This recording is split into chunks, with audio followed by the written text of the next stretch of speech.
Hello YouTube, how are we all doing? We're having a little concert out here today. Wow. Alright, this is a Q&A video. Q&A, another one, Q&A, me doing Q&A. So we had some questions regarding numbers, measurements and setup stuff. So I'm just going to run through the numbers quickly, just to see, let people know what it's all about. Truss rod, nut action, string action, you know, the crazy numbers that we seem to shout out and use. And this is now disclaimer here, warning, disclaimer. I'm not a professional, I'm just a hobbyist. I do this for a laugh because I like doing it. I learn everything I know off of YouTube, so it's all out there. Yeah, everything I know that I've learned so far has come from YouTube and practicing. Warning, the warning is, warning, if you're going to start messing with guitars, don't do it on your best guitar. Go and buy some old junk piece of shite from the pawn shop like I do, or from eBay, or from a junkyard, or from boot sale, yard sale, whatever you've got, you know, a swap meet if you're in America. You know, some old piece of shit, and then see if you can fix it up. And mess with that before you mess on your own nice guitar or your guitar. That's my advice. So let's get into the measurement thing. So nut action, measurements. We use this thing, feeler gauges. You buy these from all over the place. You know, motor spares places use these. You know, tool shops, whatever, will have a feeler gauge, and they usually come in metric, millimeters, or thousandths of an inch, thousandths. You know, imperial. So I don't know if that's focusing on there right, but you can see that says 18 and it says the millimeters next to it. That's not going to focus, or my eyes ain't focusing, one of the two, because I'm an old dog. Anyway, so this is the 18 thousandths measured a nut action. The nut action is the distance between the bottom of the top of the fret and the bottom of the string of the first fret. So that will give you the action of the nut and how much clearance there is there. So when I say 18,000, there's no rules.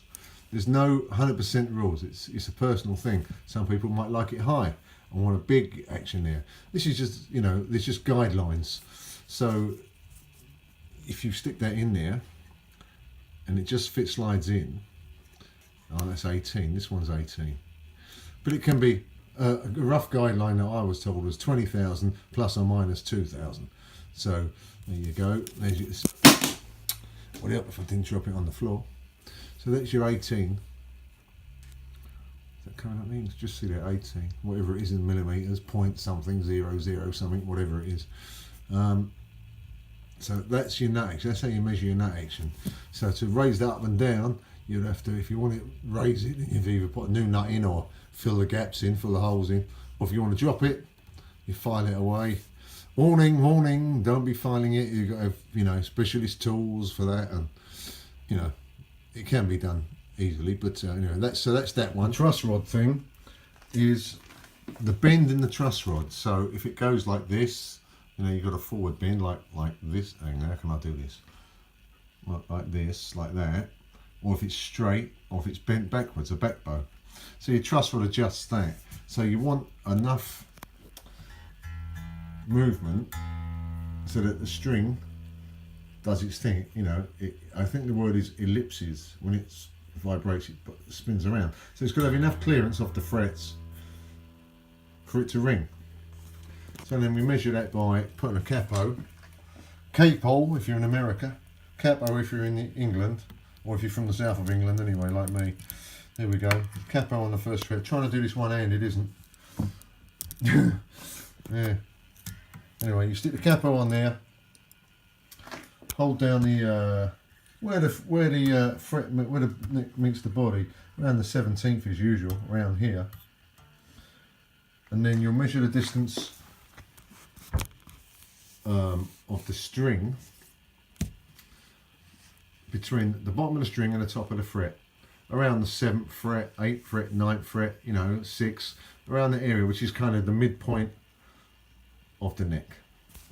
And then you'd get 12 thousandths of an inch, which is that'll be number 12 on your feeler gauge, and that pokes in there. So if it's too tight and it won't go in, then you adjust the truss rod, loosen it a bit.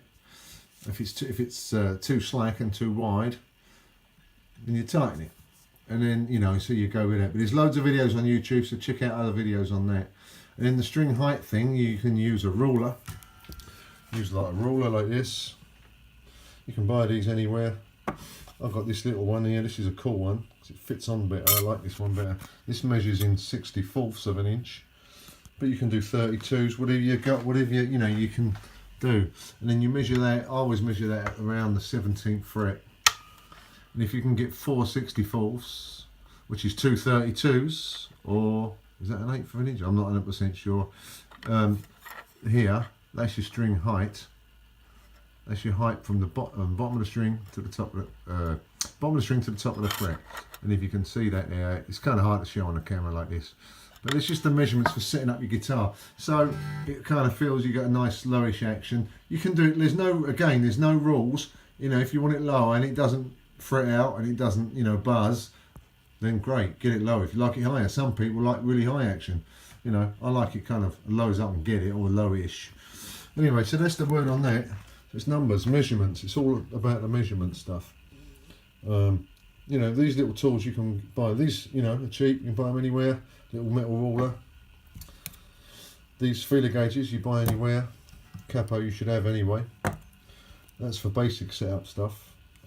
This one is a slightly special one. You can buy these on the internet pretty cheap these days. eBay sells them. Setup ruler. And this has got all different for string height. These little, variants, and it tells you what stuff on the back. So that's the word on there. But remember, like I said, if you're not sure what you're doing, don't mess with it. But if you want to have a go, have a go. That's all I did. I had a go. And I watched loads of YouTube videos. There's loads of them on them channels I shouted out last week. Loads of information there. Plus, just go into YouTube, bang in guitar repair, and it'll all come up. So that's where I started, and there you go. So I hope that helps people out. Be lucky, people.